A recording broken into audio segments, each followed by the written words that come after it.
नमस्कार दोस्तों, स्वागत है आप सभी का फिर से एक बार हमारे इस YouTube चैनल पर। दोस्तों, गरुड़ पुराण को 18 पुराणों में से एक पुराण माना जाता है। गरुड़ पुराण में मृत्यु के पश्चात होने वाले जीवात्मा की गति के बारे में संपूर्ण रूप से वर्णन देखने को मिलता है। इसके अलावा दोस्तों, इस धरातल पर रहने वाले हर एक मनुष्य को इस धरातल पर किस प्रकार से जीवन यापन करना चाहिए, इसके बारे में भी गरुड़ पुराण बताता है। यदि कोई भी व्यक्ति अपने जीवन में गरुड़ पुराण में बताई गई बातों को फॉलो करता है तो यकीन मानिए उसका जीवन बदल जाता है। यदि आप भी गरुड़ पुराण से अपना जीवन बदलना चाहते हैं तो दोस्तों, आपको गरुड़ पुराण के नियमों को अपने जीवन में अवश्य उतारना चाहिए। इससे न सिर्फ आपका वर्तमान जीवन बेहतर बनेगा, बल्कि मृत्यु के पश्चात जो आपकी गति होगी वह भी आपके लिए बेहतर होगी।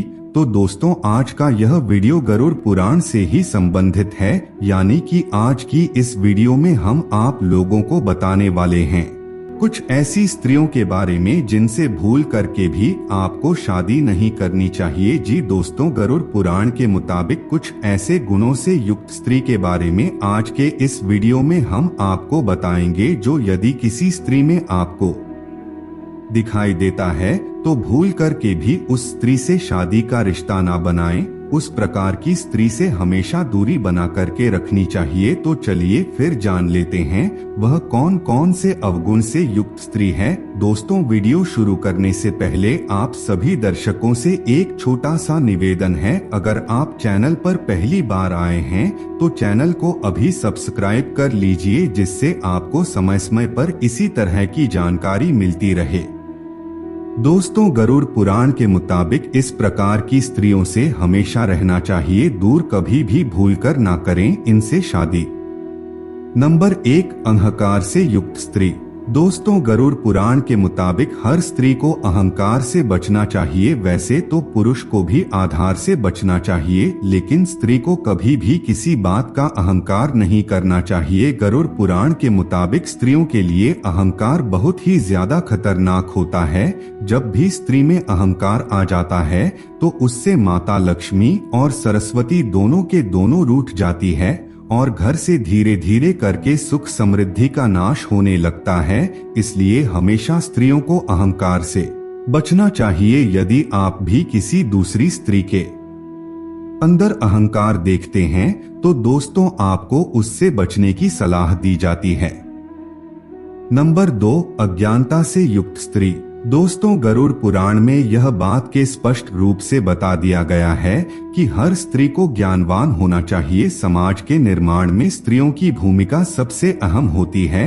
शिक्षित और ज्ञान से पूर्ण स्त्रियां ही इस समाज को नई दिशा प्रदान करती है और वे स्त्रियां अपने गुरु से घर को स्वर्ग के समान बनाने का प्रयास करती है। घर से ही समाज का निर्माण होता है, यानी कि घर से ही समाज के निर्माण का रास्ता तैयार होता है। इसलिए हर स्त्री को ज्ञानवान होना चाहिए। यदि आपको कोई स्त्री अज्ञानी दिखती है तो उससे दूरी बना ले।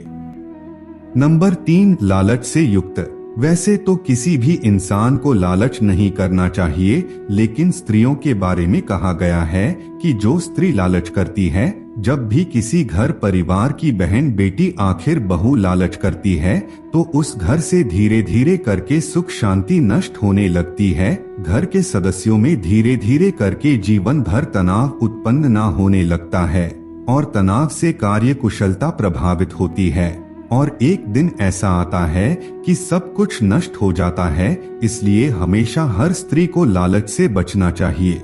नंबर 4, दुष्ट स्वभाव की स्त्रियां।